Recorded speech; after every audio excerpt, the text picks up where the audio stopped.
Hi friends, ಎಲ್ಲರೂ ಹೆಂಗದ್ರಿ? ಎಲ್ಲರೂ ಆರಾಮದ್ರಿ ಅಂದ್ಕೊಂಡು ನಾನು ಇದು ಬೆಳಿಗ್ಗೆಯಿಂದನೇ ಮಾಡಿದಂಥ ವ್ಲಾಗು. ಇಲ್ಲಿ ನಾನು ಇವತ್ತು ಪುಂಡಿ ಪಲ್ಯ ಮಾಡ್ಬೇಕಂತ ಹೇಳಿ ಆ ಪುಂಡಿ ಸೊಪ್ಪೆಲ್ಲನೂ ಚೆನ್ನಾಗಿ ತೊಳೆದು ಇಟ್ಕೊಂಡು ಅದಕ್ಕೊಂದು ಸ್ವಲ್ಪ ನೀರು ಹಾಕಿ ಕುದಿಸ್ಕೊಂಡು ಮಾಡಾಕತ್ತಿದ್ದೆ ಪಲ್ಯನ. ಇದನ್ನು ಪುಂಡಿ ಪಲ್ಯನ ಫಸ್ಟ್ ತೊಳೆದು ಅದನ್ನು ನೀರು ಹಾಕಿ ಸ್ವಲ್ಪ ಹೊತ್ತು ಕುದಿಸಿ ಬಸಿದು ಆಮೇಲೆ ಮಾಡ್ಬೇಕು. ಇಲ್ಲಾಂದ್ರೆ ಅದು ಭಾಳ ಹುಳಿ ಆಕತಿ ಬಸಿಲಾರ್ದಂಗೆ ಮಾಡಿದ್ರೆ. ಹಾಗಾಗಿ ಸ್ವಲ್ಪ ಕುದಿಸಿ ಆ ನೀರು ಬಸಿದು ಆಮೇಲೆ ಅದನ್ನು ಪಲ್ಯ ಮಾಡ್ಬೇಕು ನಾವು. ಅದಕ್ಕೆ ಏನೇನು ಬೇಕಂತ ಹೇಳಿದ್ರೆ ಶೇಂಗಾ ಹಾಕ್ತೀವಿ ನಾವು, ಆಮೇಲೆ ಬೆಳ್ಳುಳ್ಳಿ, ಆಮೇಲೆ ಅಕ್ಕಿ ಹಾಕ್ಕೋಬೇಕಾ, ಇಲ್ಲಾಂದ್ರೆ ಉಪ್ಪಿಟ್ಟು ರವೆ ಹಾಕ್ಬೇಕಾ ಅಂದ್ರೆ ಅಷ್ಟೇ ಚಲೋ ಆಕತ್ತೆ. ಅದೆಲ್ಲ ಉಪ್ಪಿಟ್ಟು ರವೆ ಇಲ್ಲ ಅಕ್ಕಿ ಹಾಕ್ಲಾರ್ದ ಮಾಡಿದ್ರೆ ಅದ್ರ ಟೇಸ್ಟ್ ಅಷ್ಟು ಇದಾಗೋದಿಲ್ಲ. ಆಮೇಲೆ ಹಸಿಮೆಣಸಿನ್ಕಾಯಿ, ಆಮೇಲೆ ಅರ್ಶಿಣ ಪುಡಿ, ಉಪ್ಪು ಇದೆಲ್ಲನೂ ನಾವು ಹಾಕಿ ಒಗ್ಗರಣೆ ಕೊಡ್ಬೇಕು. ಎಣ್ಣೆ ಕಾಯಕ್ಕಿಟ್ಟು ಅದ್ರಾಗ ಬೆಳ್ಳುಳ್ಳಿ ಹಾಕೋದು.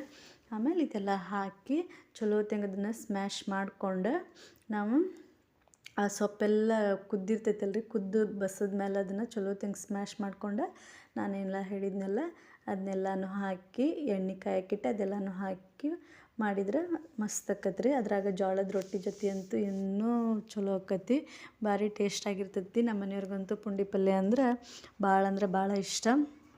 ಹಾಗಾಗಿ ನಾನು ಅದ್ರ ಜೊತೆ ಜೋಳದ ರೊಟ್ಟಿನೂ ಮಾಡತ್ತಿದ್ದೆ ಅಲ್ರಿ ಬೆಳಿಗ್ಗೆ. ನಮ್ಮ ಕಡೆ ಹೆಂಗೆ ಅಂತಂದ್ರೆ ರೊಟ್ಟಿ ಜೋಳದ ರೊಟ್ಟಿ ಏನದಾವಲ್ರಿ ಅವು ಒಂಥರ ಪ್ಲೇಟ್ ಇದ್ದಂಗೆ. ಈಗ ಹೊಲಕ್ಕೆಲ್ಲ ಹೋಗಿರ್ತಾರಲ್ಲ ಅವ್ರು ಆಲ್ಮೋಸ್ಟ್ ಈ ಜೋಳದ ರೊಟ್ಟಿನ ಪ್ಲೇಟ್ ಮಾಡ್ಕೊಂಬಿಟ್ಟಿರ್ತಾರೆ. ಆ ಜೋಳದ ರೊಟ್ಟಿಯಾಗನ ಈಗ ನಮ್ಮ ಮನೆಯವ್ರು ಹಂಗೆ ತಿನ್ನತ್ತಿದ್ರು ನೋಡ್ರಿ. ಆ ಜೋಳದ ರೊಟ್ಟಿಯಾಗನ ಪಲ್ಯ ಹಚ್ಕೊಳ್ಳೋದು, ಏನು ಚಟ್ನಿ ಖಾರ ಏನು ಇರ್ತೈತಲ್ಲ ಅದನ್ನೆಲ್ಲನೂ ಅದ್ರಾಗ ಹಚ್ಕೊಂಡು ಅದನ್ನು ಕೈಯಾಗ ಹಿಡ್ಕೊಂಡು ತಿನ್ನೋದು. ಅದೊಂಥರ ಟೇಸ್ಟ ಬೇರೆ. ಅದನ್ನ ಎಕ್ಸ್ಪೀರಿಯೆನ್ಸ್ ಮಾಡ್ಬೇಕು ನಾವು. ಹಂಗೆ ಹೇಳಿದ್ರೆ ಅದು ಅರ್ಥ ಆಗೋದಿಲ್ಲ. ಹಂಗೆ ತಿನ್ನತ್ತಿದ್ರೆ ಅವ್ರು ನಮ್ಮ ಕಡೆ ಆಲ್ಮೋಸ್ಟ್ ಹಂಗೆ ತಿಂದ್ರೆ ಅದೊಂಥರ ಟೇಸ್ಟ್, ಇನ್ನೂ ಟೇಸ್ಟ್ ಬಂದಂಗೆ ಅನ್ನಿಸ್ತತಿ. ಹಂಗೆ ಆ ರೀತಿ ಅವರು ಅಲ್ಲಿ ಹಚ್ಕೊಂಡು ಹುಡುಗರಿಗೆ ಕರ್ಕೊಂಡು ತಿನ್ನತ್ತಿದ್ರೆ ನಾನು ರೊಟ್ಟಿ ಇತ್ತಲ್ರಿ, ರೊಟ್ಟಿ ಮಾಡ್ಕೊಳಕತ್ತಿದ್ದೆ. ಪುಂಡಿ ಪಲ್ಯಕ್ಕೆ ಚಲೋ ಬೆಸ್ಟ್ ಕಾಂಬಿನೇಷನ್ ಅಂದ್ರೆ ಜೋಳದ ರೊಟ್ಟಿ ಪುಂಡಿ ಪಲ್ಯ ಅಂತ ಹೇಳಿದ್ರೆ ಬಾಯಾಗ ನೀರು ಯಾವಾಗಿದ್ರೂ ಬರ್ತಾವೆ. ಮತ್ತೊಂದು ಸ್ವಲ್ಪ ಹಸಿ ಖಾರ, ಮಸಾಲೆ ಹಸಿ ಖಾರ ಹರ್ಕೋಬೇಕ್ರಿ, ಅದಕ್ಕೆ ಇನ್ನೂ ಟೇಸ್ಟ್. ಪುಂಡಿ ಪಲ್ಯ, ಮಸಾಲೆ ಹಸಿ ಖಾರ, ರೊಟ್ಟಿ, ಜೋಳದ ಬಿಸಿ ರೊಟ್ಟಿ, ಯಪ್ಪ ಎಂಥ ಸುಖ ಅಂದರೆ ಅಷ್ಟು ಟೇಸ್ಟ್ ಆಗಿರ್ತೈತಿ. ನಾನಿಲ್ಲೇ ರೊಟ್ಟಿ ಮಾಡ್ಕೊಳತ್ತಿದ್ದೆ, ಅವರಲ್ಲೇ ಬಿಸಿ ರೊಟ್ಟಿ ಮಾಡ್ಕೊಳತ್ತಿದ್ದೆ, ತಿನ್ಕೊತ ಹುಡುಗರಿಗೆ ಕರ್ಕೊಂಡು ಆಟ ಆಡತ್ತಿದ್ರೆ. ನೀವು ಒಂದ್ಸಲ ಹುಬ್ಬಳ್ಳಿ ಧಾರವಾಡ ಸೈಡ್ ಹೋದಾಗ ಅಲ್ಲಿ ಸಿಗ್ತೈತ್ರಿ ಅದು ಪುಂಡಿ ಸೊಪ್ಪು, ಪುಂಡಿ ಪಲ್ಯ ಅಂತ ಹೇಳಿದ್ರೆ ಕೊಡ್ತಾರೆ. ಬೇರೆ ಕಡೆ ಎಲ್ಲ ಏನು ಮಾಡ್ತೈತೋ ನಂಗೆ ಗೊತ್ತಿಲ್ಲ, ಅಷ್ಟು ಸಿಗೋಂಗೆ ಕಾಣೋದಿಲ್ಲ ಅನ್ಕೊತೀನಿ. ಅಂದರೆ ಹುಬ್ಬಳ್ಳಿ ಧಾರವಾಡ ಸೈಡ್ ಮಾತ್ರ ಗೊತ್ತೈತಿ, ಬೇರೆ ಕಡೆ ಏನು ಗೊತ್ತಿಲ್ಲ ನನಗೆ. ಒಂದ್ಸಲ ಕೇಳಿ ನೋಡಿರಿ. ಆಮೇಲೆ ಇಲ್ಲಿ ಸೃಜನ ರೆಡಿ ಆಗತ್ತಿದ್ದ ಸ್ಕೂಲಿಗೆ. ಅವ ಒಬ್ಬನೇ ಊಟನೂ ಮಾಡೋದಿಲ್ಲ ರೀ, ಬೆಳಿಗ್ಗೆ ನಾಷ್ಟ ಎಲ್ಲ ಒಬ್ಬನೇ ಮಾಡೋದಿಲ್ಲ. ಸ್ವಲ್ಪ ಅವ್ರ ಅಪ್ಪನ ಜೊತೆಗೆ ತಿನ್ನೋದು ರೂಢಿ ಆಗಿಬಿಟ್ಟೈತೆ ಅವಂಗೆ. ಇಬ್ಬರದು ಒಂದೇ ಟೈಮಿಂಗ್ ಹೆಂಗೂ ಹೋಗೋದು. ಹಾಗಾಗಿ ಇಬ್ಬರು ಕೂಡ ಎಲ್ಲ ರೆಡಿಯಾಗಿ ಇಬ್ಬರು ಕೂಡ ನಾಷ್ಟ ಮಾಡ್ತಾರೆ. ಹಂಗೆ ಅವಂಗೂ ತಿನ್ನಿಸ್ಕೊಂತ ಅವರು ತಿನ್ನತ್ತಿದ್ರು ನೋಡ್ರಿ. ಇಲ್ಲದೆ ಕೈಯಾಗಿ ಹಿಡ್ಕೊಂಡು ತಿನ್ನತ್ತಾರೆ. ಅದ್ರಾಗನ ರೊಟ್ಟಿ ಒಳಗನ ಪಲ್ಯ ಹಚ್ಕೊಂಡಾರ ಅವ್ರು.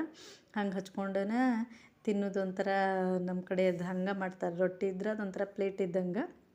ಆ ರೀತಿ ನಾನಲ್ಲಿ ರೊಟ್ಟಿ ಹಾಕಿ ತವ್ಯಾಗ ಹಾಕಿ ಅಲ್ಲಿ ಹೋಗಿದ್ದೆ ಅವ್ರಂತೇಳಿ. ಅಷ್ಟೊತ್ತಿಗೆ ರೊಟ್ಟಿ ಹೊತ್ತಿತ್ತು ನಂದು. ಆಮೇಲೆ ಅವ್ರದ್ದೆಲ್ಲ ಮುಗಿಸಿ ಕಳಿಸಿ ನಾನಿಲ್ಲೇ ನಾಷ್ಟ ಮಾಡತ್ತಿದ್ದೆ ರೀ. ನೋಡಿರಿ, ನಾನು ಇಲ್ಲೇ ಪುಂಡಿ ಪಲ್ಯ ಆಮೇಲೆ ರೊಟ್ಟಿ ತಿನ್ನತ್ತಿದ್ದೆ, ಬಿಸಿ ರೊಟ್ಟಿ. ಅದಕ್ಕೆ ಪುಂಡಿ ಪಲ್ಯಕ್ಕೆ ನಾವೇನು ಶೇಂಗಾ ಅದೆಲ್ಲ ಹಾಕಿರ್ತೀವಲ್ಲ, ರವೆ ಆಗಲಿ ಅಥವಾ ಅಕ್ಕಿ ಆಗಲಿ, ಬೆಳ್ಳುಳ್ಳಿ, ಹಸಿ ಖಾರ, ಅದು ಒಳ್ಳೆ ಕಾಂಬಿನೇಷನ್, ಸಖತ್ ಮಜಾ ಬರ್ತೈತಿ. ಎಷ್ಟು ಟೇಸ್ಟ್ ಆಗಿತ್ತು ಅವತ್ತಂತೂ ಇನ್ನೂ ಜಾಸ್ತಿ ಟೇಸ್ಟ್ ಆಗಿಬಿಟ್ಟಿತ್ತು ಪಲ್ಯ. ಈಗಾದರೂ ನಂಗೆ ಬಾಯಾಗ ನೀರು ಬರತೈತಿ, ಹಂಗಾಗಿತ್ತು ಪಲ್ಯ. ಅದ್ರಾಗ ಜೋಳದ ರೊಟ್ಟಿ, ಅದ್ರದ್ದು ಕಾಂಬಿನೇಷನ್ ಮಾತ್ರ ನಂಬರ್ 1 ಕಾಂಬಿನೇಷನ್. ನಮ್ಮ ಹಳ್ಳಿ ಕಡೆ ಜನ ಎಲ್ಲ ಯಾಕೆ ಅಷ್ಟು ಗಟ್ಟಿರ್ತಾರೆ ಅಂತ ಹೇಳಿದ್ರೆ ಇದಕ್ಕೆ ನೋಡ್ರಿ. ಅವ್ರು ಆಲ್ಮೋಸ್ಟ್ ಇಂಥ ಪುಂಡಿ ಪಲ್ಯ, ಸೊಪ್ಪು ಇಂಥದ್ದೆಲ್ಲ ಜಾಸ್ತಿ ಯೂಸ್ ಮಾಡ್ತಾರೆ. ಆಮೇಲೆ ಹೊಲದಾಗೆಲ್ಲ ಚಲೋ ಕೆಲಸ ಮಾಡ್ತಾರೆ. ಹಿಂಗಾಗಿ ನಮ್ಮ ಅಜ್ಜ ಅಜ್ಜಿ ಎಲ್ಲ ಅಷ್ಟು ಗಟ್ಟಿರ್ತಿದ್ರು. ನಾವು ಇವಾಗಿನವ್ರು ಅದು ನೂಡಲ್ಸ್ ಅಂತ, ಗೋಬಿ ಅಂತ ಇದೆಲ್ಲ ತಿಂದು ಅದು ಏನು ಯೂಸ ಅಲ್ಲ, ಮತ್ತು ನಮ್ಮ ಹೆಲ್ತನ್ನು ಹಾಳು ಮಾಡ್ತೈತೆ ಹೊರತು ಗಟ್ ಅನ್ನೋದು ಮತ್ತು ಭಾಳ ದೂರದ ಮಾತಾತ್ರಿ. ಗಟ್ಟೆಲ್ಲ ಅದಕ್ಕೆ ನಮ್ದು ಹೆಲ್ತ್ ಹಾಳಾಗಿ ಹೋಗ್ತೈತೆ ಹೊರತು ಗಟ್ಟಂತೂ ಆಗೋದಿಲ್ಲ. ಹೀಗಾಗಿ ನಮ್ಮ ಹಳ್ಳಿ ಕಡೆ ಜನ ಆಗಲಿ, ನಮ್ಮ ಅಜ್ಜ ಆಗಲಿ ಅಜ್ಜಿ ಆಗಲಿ ಅಷ್ಟು ಅವ್ರದ್ದು ಹೆಲ್ತ್ ಅಷ್ಟು ಚಲೋ ಇರ್ತಿತ್ತು. ಇದೆಲ್ಲ ಒಂಥರ ಇವು ಔಷಧಿ ಸೊಪ್ಪು ಇದ್ದಂಗೆ ರೀ ಇವೆಲ್ಲ ಹಳ್ಳಿ ಕಡೆಗೆ. ಇದ್ರಾಗೆಲ್ಲ ಎಷ್ಟೋ ಥರದ ಔಷಧಿದ ಗುಣ ಇರ್ತೈತಿ. ಇದು ಪುಂಡಿ ಪಲ್ಯ ಅಂತ ಆಗಲಿ ಇಂಥದ್ದೆಲ್ಲ ಹಳೇ ಕಾಲದ ಒಂಥರ ಸೊಪ್ಪು ಇದ್ದಂಗಿದೆ. ಧಾರವಾಡ ಸೈಡ್ ಹುಬ್ಳಿ ಸೈಡ್ ಜಾಸ್ತಿ ಸಿಗ್ತೈತಿ. ನಂಗೆ ಮತ್ತು ಬೇರೆ ಕಡೆ ಎಲ್ಲ ಸಿಗ್ತೈತೋ ಇಲ್ಲ ನಂಗೆ ಗೊತ್ತಿಲ್ಲ ಅಷ್ಟು. ಆಮೇಲೆ ಹಂಗೆ ಅದೆಲ್ಲ ಮುಗಿಸ್ಕೊಂಡು ಹೊರಗಂತ ಹೋದಾಗ ಒಂದು ಹುಳ ಕಾಣ್ತದೆ. ಹಂಗೆ ಅದನ್ನ ನೋಡ್ಕೊತ ನಿಂತೆ ನಾನಲ್ಲೇ. ಚಲೋ ಕಾಣತಿತ್ತು ಅದೇನೋ ರೆಡ್ ಕಲರ್ ಆ ಕಡೆ ಈ ಕಡೆ ಹಂಗೆ ಕಾಣ್ಸತ್ತಿತ್ತು. ಹಂಗೆ ನೋಡ್ಕೊತ ನಿಂತೆ. ಆಮೇಲೆ ನಮ್ಮ ಗುಬ್ಬಕ್ಕಗೆ ಆರಾಮಿದ್ದಿದ್ದಿಲ್ಲಲ್ರಿ, ಅದು ಆರಾಮಲ್ಲ, ಅದು ಕಾಲು ನೋವಾಗಿತ್ತಲ್ಲ ಆಕೆಗೆ.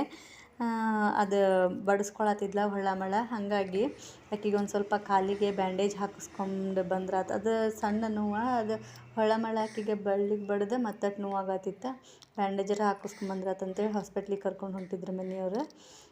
ಅಲ್ಲಿ ಹೊಂಟಾಳ ನೋಡ್ರಿ ನಮ್ಮ ಗುಬ್ಬಿ. ಆಮೇಲೆ ಅವರು ಹೊಂಟಿದ್ರು, ಹೋಗಿ ಅದು ಕಾಲಿಗೆ ಬ್ಯಾಂಡೇಜ್ ಮಾಡಿಸ್ಕೊಂಡು ಬಂದ್ರು ಆಕೆಗೆ. ಇವತ್ತಿನ ನನ್ನ ವ್ಲಾಗ್ ಇಲ್ಲಿಗೆ ಮುಗೀತು. ನೀವು ಇನ್ನೊಂದು ಒಂದು ಹೆಂಗಿತ್ತು ಅಂತ ಹೇಳಿ ಕಮೆಂಟ್ ಮಾಡಿ. ಹಾಗೆ ಸಬ್ಸ್ಕ್ರೈಬ್ ಮಾಡಿಕೊಂಡು ವಿಡಿಯೋನ ನೋಡಿ ಅಂತ ಹೇಳ್ತಾ ವ್ಲಾಗನ್ನು ಮುಗಿಸ್ತೀನಿ. ಬಾಯ್, ಟೇಕ್ ಕೇರ್.